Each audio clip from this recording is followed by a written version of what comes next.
95 was the number, and MC Rhett is the one who got it. Let me also ignore spectators. So we have Sicilian land, and let's go with the open Sicilian. If I wanted to still think about closed Sicilian, I would go with knight c3 instead of knight f3 to reserve possibilities for f4. All right, so we're entering a pretty critical line here. Very how can we define e5?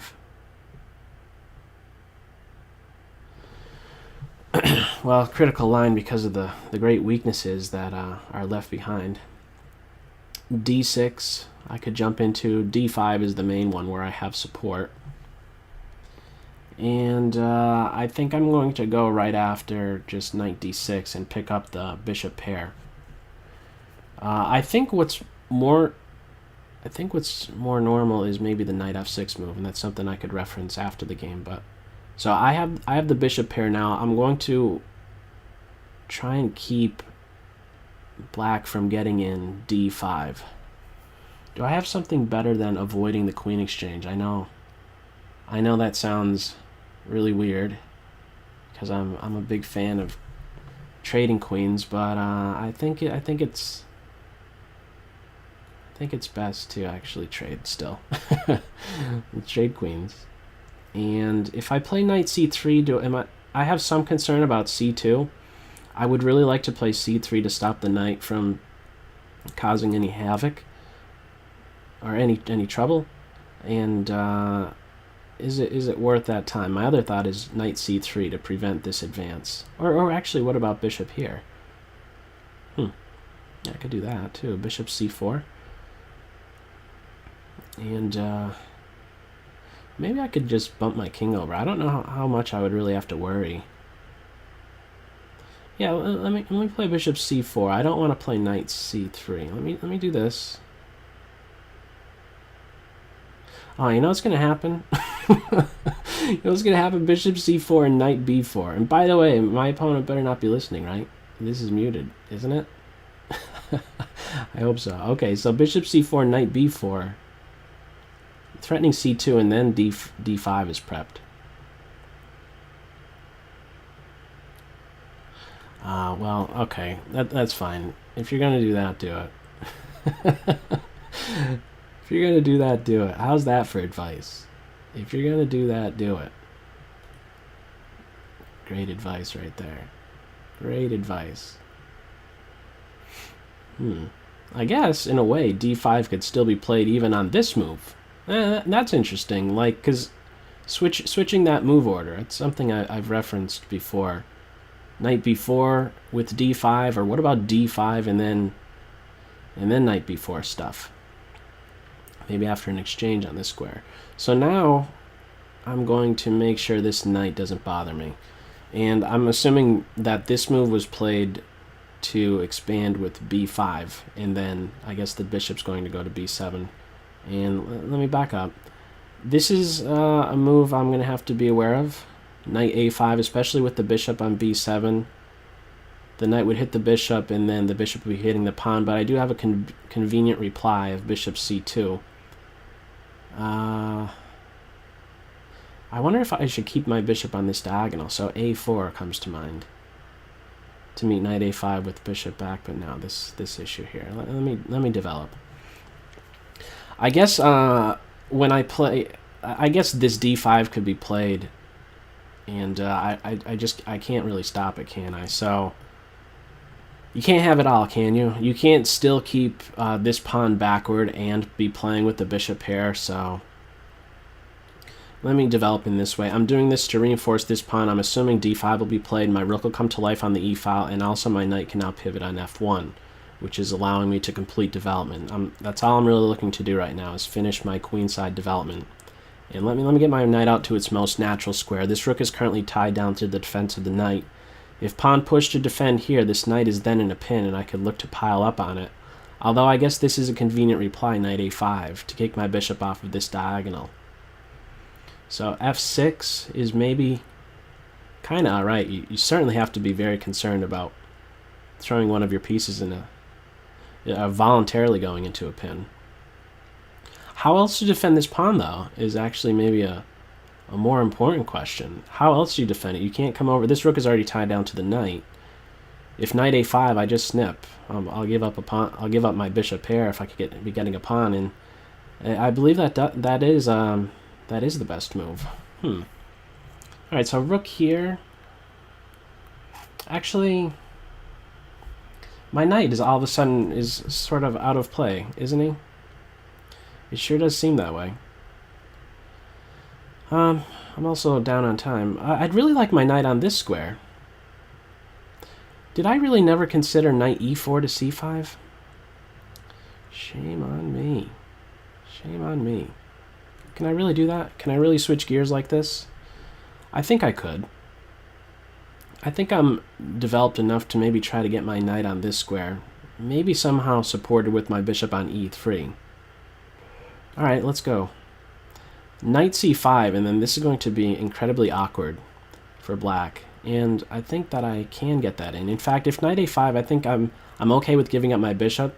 Knight c5, knight a5, knight takes here, and, well, I can't tolerate this knight. He's way too tricky, as many of you know. And now, this, I have the bishop hit, and I'm looking at a knight fork. 132 to about 2 minutes. Bishop back here, I believe, is best, but then there's a disconnect between the rooks, and I'll be looking for a way to possibly exploit that, but we're not having that. Here's going to be winning material, and I'm only right now looking for something that might be better, and there's not going to be something better. Bishop c8, I believe, was the best move, or rook over here, which seems awkward.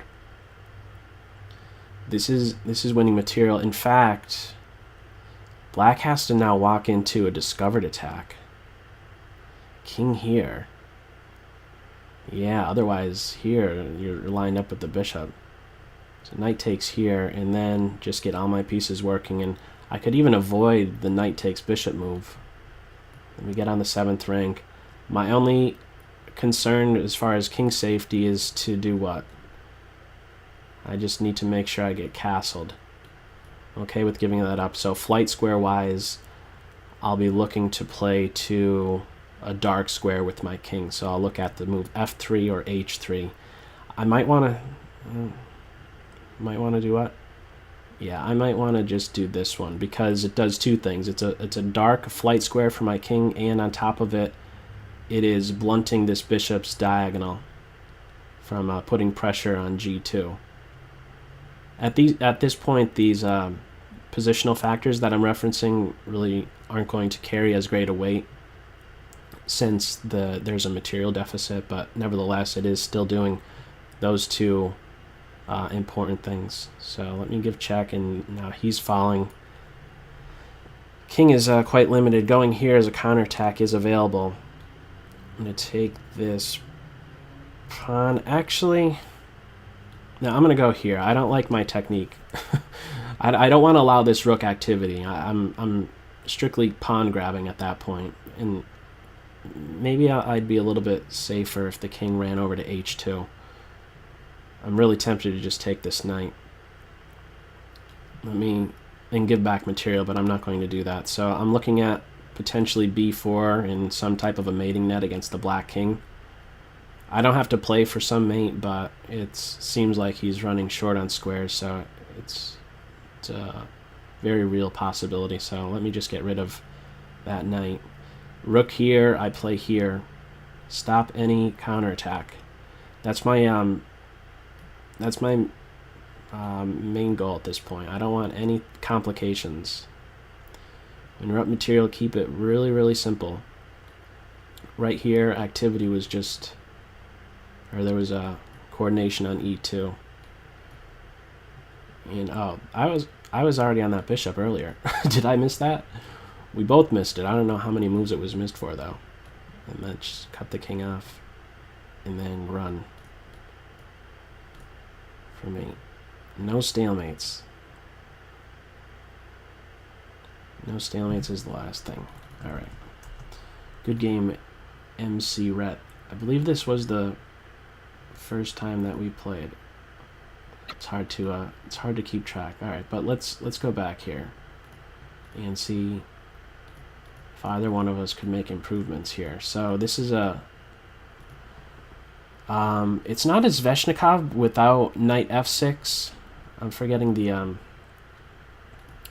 name right now. Somebody help me out quickly in the chat. Kraz something... it's gonna bother me as soon as I see it, but let's continue here. Right here is where I think knight f6, there's an improvement. Yes, thank you, Hedgehogs, for me in the Twitch chat.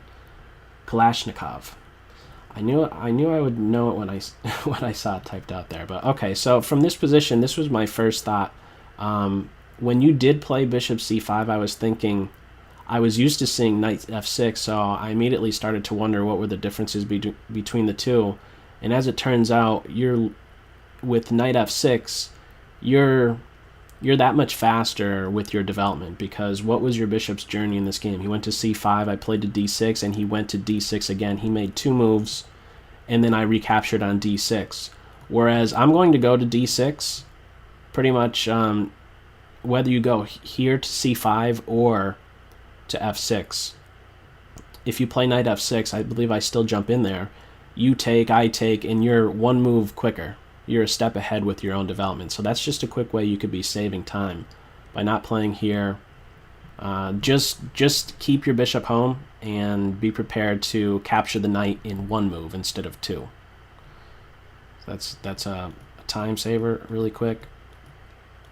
You should be able to get d5 in, and I think you've, well, maybe it's not where, I mean, you're able to get rid of your backward pawn, which is a good thing, a good positional correctment, or yeah, a good way to correct your pawn structure, I should say. But the other thing is, you know, the time, and I do have the 2 bishops in this position, so if you don't have anything right away, this is going to tell in almost all variations. Having an open position, I have the bishop pair. D5, getting d5 in is a good idea because it corrects your pawn structure, gets rid of your liability. But notice the other thing it's doing, it's welcoming exchanges, which is beneficial to the side who has that bishop pair. So I think it's already important to maybe not be playing bishop c5 at that early point, and instead knight f6 on this move here. d6 is also another thought, just not even allowing my knight to jump in there. But that's one way to save a move, knight f6. You get b5 in. I don't know how well I play this, to be perfectly honest, with the c3 move, and I guess I could, on the other hand, a way to look at it is I could afford these slower type of moves because I have this long-term asset of the bishop pair. So you do well, you get rid of your liability, and this had to be a pretty scary move to make, but I believe it was best. f6. There's not a better way to defend that pawn. And during the game I was talking about,